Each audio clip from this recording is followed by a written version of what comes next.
Canrémy, Chevignon, Apache, vous ne les connaissez probablement pas. Pourtant, ces variétés de froment se retrouvent dans votre assiette. Tout au long de l'année, elles sont épluchées dans ce livre blanc des céréales. L'équipe de Contre-champ s'invite au Centre wallon de recherche agronomique. Un nouveau décor de laboratoire pour cette 6e émission, mais vous allez très vite comprendre pourquoi et comment tout ce qui se passe ici a un impact sur votre vie quotidienne. Notre premier invité, Guillaume Jacquemin, bonjour. Bonjour. Vous êtes un homme de terrain depuis de longues années, après avoir quitté les bureaux du CRAW, et vous êtes l'un des contributeurs à ce livre blanc des céréales. La dernière édition vient de sortir, février 2021. Qu'est-ce qu'on y trouve dans ce livre ? Dans le livre blanc, ici, on est déjà la 50e version de ce livre. Ce livre comprend un peu tout un recueil d'informations qui sont utiles aux agriculteurs pour suivre leur culture de céréales, toutes céréales comprises, qu'on parle du froment, de l'orge, de l'épeautre et d'autres encore. Et la vocation de ce livre, c'est vraiment de les aider dans leurs choix variétaux, déjà au départ. Et puis après, dans la façon dont ils vont se protéger des maladies, des insectes, des mauvaises herbes, les engrais qu'ils peuvent apporter, et cela pour les différentes destinations, les différents systèmes de culture. On y parle aussi bien du système très conventionnel, du système bio, et on essaye de répondre à toutes les questions qui peuvent se poser. Et ce sont des informations destinées avant tout aux agriculteurs ? Oui, tout à fait. C'est le public vraiment, le public ciblé. Maintenant, c'est tout le monde agricole qui est concerné, donc aussi les agriculteurs au premier plan, mais bien sûr au livre blanc, nous avons aussi tous les encadrants du monde agricole, donc les fournisseurs de semences, de produits, et puis aussi les destinataires. Donc on peut avoir les entreprises qui viennent après la récolte. Donc c'est tout le monde agricole qui est concerné par le livre blanc céréales. Mais oui, le public est vraiment les agriculteurs. À partir de quel moment peut-on se dire qu'une céréale est de bonne qualité ? Alors là, ça dépend dans quel angle de vue vous vous placez. Moi, au niveau d'agronome de champ, je vais vous dire qu'une bonne variété, c'est la variété la mieux adaptée à son système de culture, à sa région, celle qui va demander le moins d'intrants pour fournir une très bonne récolte, à la fois au niveau quantitatif et qualitatif. Donc ça va être pour moi une bonne variété. C'est une variété qui sera capable de résister aux maladies, de résister parfois aux insectes. On a maintenant de plus en plus de variétés qui sont tolérantes aux problèmes d'insectes et donc des virus qui sont souvent véhiculés par ce dernier. Il faut une variété qui ait la bonne précocité. Elle ne doit pas arriver à maturité trop tôt ni trop tard. Elle doit résister maintenant au froid. Elle doit résister à la sécheresse, mais ça c'est assez difficile au niveau céréales. Il n'y a pas de grande différence entre les variétés. On va avoir plus de différences au niveau des espèces. Alors dans ce cas-là, on va avoir un blé dur, par exemple, qui est plus résistant à la sécheresse qu'un épeautre, mais ils ne sont pas cultivés dans les mêmes régions. Alors on voit quand même, en épluchant ce dernier livre blanc, que la culture de céréales 2020 aura été un bon cru. Oui, chez nous. Donc, ce n'est pas le cas pour l'ensemble de l'Europe, mais en tout cas, chez nous, on a eu de très bons rendements. Il y a différentes explications parce qu'il peut arriver énormément de choses. Le cycle de la céréale, si on prend le froment, il débute au semis au mois d'octobre et la récolte se fera en juillet. Donc il peut arriver beaucoup de choses durant cette période. Et cette année, les différents événements climatiques, c'est ce qui intervient le plus, se sont bien combinés pour à la fois avoir des périodes assez sèches au printemps. Quand on a une période sèche avec du vent du nord, souvent on évite ainsi beaucoup de maladies. Le vent sec est sans doute le meilleur fongicide qui existe. On n'a pas eu de dégâts de froid pendant l'hiver, pas celui-ci, celui d'avant. Au niveau des insectes, ils ont été bien contrôlés, ça pourrait plus être le problème. Et la sécheresse, c'est vrai qu'on est dans une période de sécheresse depuis quelques années, mais on a quand même eu des pluies de façon régulière, un peu toutes les 2-3 semaines, qui ont été très très bien valorisées par les céréales. Il faut savoir aussi que les céréales ont quand même des racines très profondes, 1,80 m. Donc une fois qu'elles sont bien implantées pendant l'hiver, quand le printemps arrive, même si le printemps est un peu sec, contrairement à des cultures de printemps, elles ont une assise assez solide et elles sont capables de résister à un manque d'eau pendant plusieurs semaines, voire plusieurs mois. Alors ces aléas climatiques, justement, vont faire venir chez nous une variété de blé dur qu'on n'avait pas l'habitude de cultiver, mais qui pourrait être utile, notamment pour l'industrie agroalimentaire. Expliquez-nous. Oui, alors là, il s'agit d'une nouvelle espèce. Donc, à la fois, on a le blé que l'on connaît, le froment. On dit froment en Belgique, on dit blé en France, mais c'est la même chose. C'est le blé tendre, disent les Français. C'est celui que l'on voit tous les jours, celui qui permet de faire les farines, le pain, etc. Mais il existe une autre espèce de blé dur cultivé en Europe, enfin une autre espèce de blé qui s'appelle le blé dur, qui est cultivé en Europe, surtout dans le sud de l'Europe et au nord de l'Afrique. Et ce blé dur ne pouvait pas être cultivé jusqu'à présent dans nos régions parce qu'il nécessitait plus de température, des hivers moins froids et surtout un mois de juin, juillet moins pluvieux. Mais c'est depuis maintenant 6-7 ans exactement ce qu'on observe dans la modification de notre climat.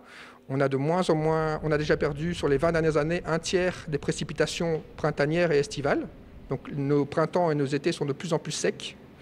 Le rayonnement lumineux est de plus en plus important. On se souvient peut-être que le mois de mai 2020 a été un record. On a passé plus de 300 heures de soleil. C'est pas juste un record comme ça, c'est quand même une tendance lourde. On commence à avoir de plus en plus d'heures d'ensoleillement et ça c'est très favorable à ce genre de culture. Et donc différentes espèces, différentes cultures qui n'étaient pas adaptées à nos régions le deviennent. Peut-être le cas le plus connu, c'est les vignes. On parle de plus en plus du vin wallon. C'est un peu la même chose. Les conditions climatiques ne se prêtaient pas à la culture de la vigne. Ça commence à l'être. Maintenant, on parle du blé dur, on peut parler du tournesol, on peut parler du soja, du pois chiche. Il y a différentes cultures qui vont arriver. Merci Guillaume Jacquemin. Ces explications montrent concrètement comment les travaux réalisés dans les laboratoires, les travaux scientifiques peuvent avoir un impact sur notre vie quotidienne. En voici un exemple. Comment la science peut-elle déterminer, par exemple, la qualité de votre pain? Réponse en images. Ici, vous voyez l'alvéographe de Chopin qui permet d'évaluer l'aptitude d'une farine à produire du pain. Donc tout d'abord, pour produire ce pain, la première étape, c'est qu'on va pétrir la farine en ajoutant de l'eau.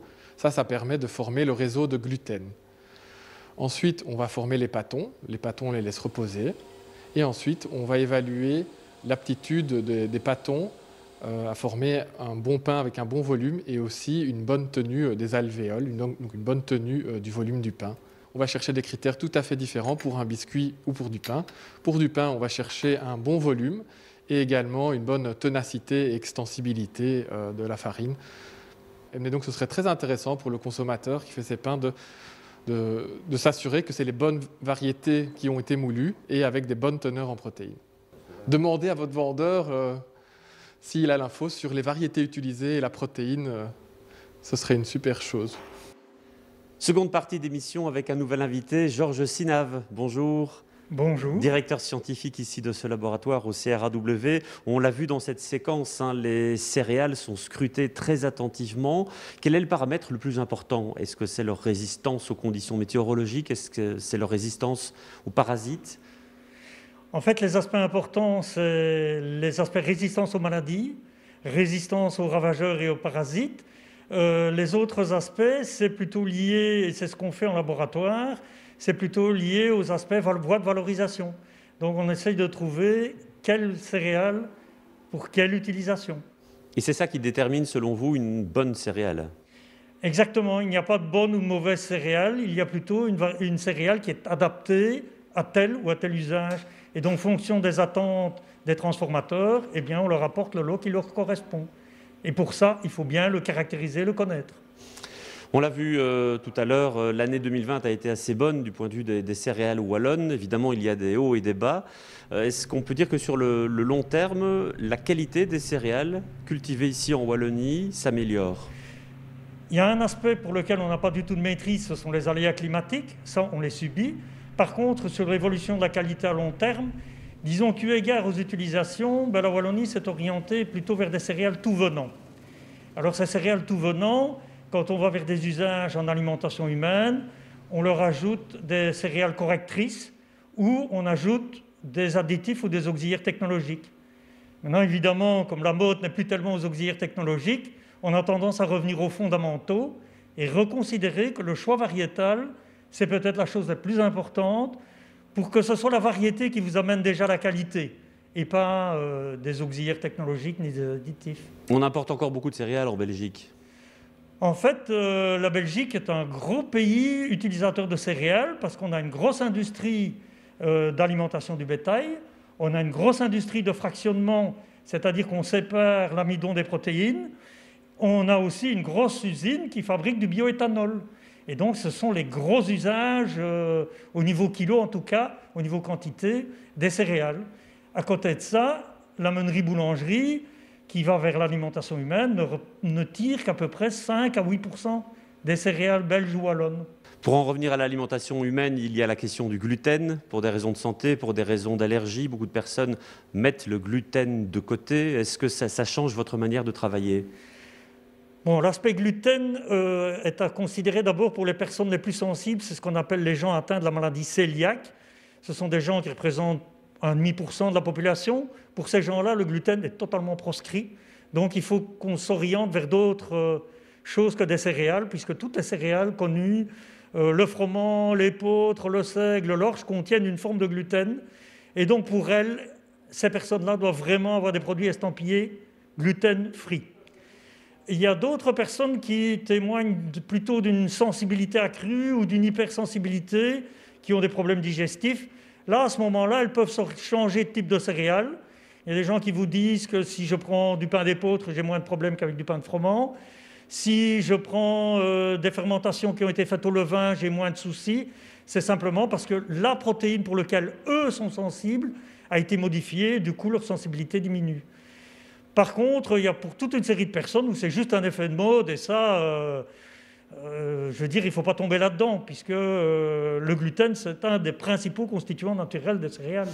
Alors, on fabrique des variétés de plus en plus résistantes, de plus en plus qualitatives. Est-ce que ça a un impact sur le prix ? Est-ce que, à cause de cette recherche de plus en plus poussée, est-ce que les céréales wallonnes souffrent d'une concurrence de pays moins regardants sur la qualité, mais beaucoup moins chers?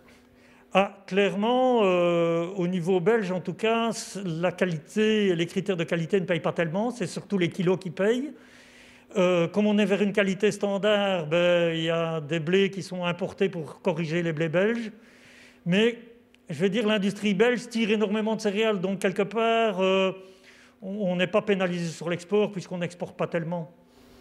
Vous êtes fier, on peut être fier des produits que nous produisons ici en Wallonie? Je pense que oui, parce que nos agriculteurs ont à cœur de produire des produits de qualité. Je pense que les transformateurs ont aussi à cœur de fournir des produits de qualité. Ce qui importe, c'est peut-être de restaurer une meilleure communication au sein de la filière. Parce que trop souvent, la plus-value est réalisée à l'aval, autrement dit à la vente des produits vers le consommateur, et elle ne se répercute pas toujours vers le producteur. Et ça, c'est un problème. Mais il y a un gros effort qui est fourni. Par exemple, on voit de plus en plus d'agriculteurs qui utilisent leurs propres moulins, fabriquent, commercialisent leur propre pain, peut-être en concurrence directe avec les boulangers. C'est vraiment le circuit court. Est-ce que c'est une bonne tendance, un bon signal à l'attention du consommateur pour vous? Oui, je pense que c'est un bon signal. On assiste vraiment à une relocalisation des filières. Et la relocalisation des filières commence par remettre des outils de transformation. Il faut savoir qu'en Wallonie, on n'a pratiquement pas de moulins, même industriels. Il n'y en a guère qu'un ou deux. Qu'on remet en service toute une série de moulins anciens sur pierre, qu'il y en a d'autres qui se créent. Et on reconstitue aussi des halls relais qui stockent les céréales de manière différenciée. Le tout n'est pas d'avoir de la qualité, mais il faut la stocker de manière différenciée. Et alors, pour aller au bout de votre question, on assiste de plus en plus à des agriculteurs qui font la totale. Donc, ils produisent, ils font la mouture, ils font la panification et ils valorisent directement. Du coup, la plus-value financière paye toute la filière, ce qui était peu le cas dans la filière classique. Le danger de ça, c'est que l'agriculteur, à ce moment-là, doit devenir en même temps stockeur, avec toutes les contraintes que ça impose, doit devenir aussi meunier, et doit aussi satisfaire à toutes les contraintes de l'AFSCA inhérentes à des productions alimentaires. Je pense aux mycotoxines, je pense à tous les aspects hygiéniques.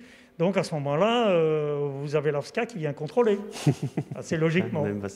En tout cas, c'est une filière intéressante, une idée peut-être de futurs reportages. Merci Georges Silave de nous avoir suivis. Merci à vous d'avoir suivi cette émission. On se retrouve pour de nouvelles découvertes après les vacances de Pâques. À très bientôt.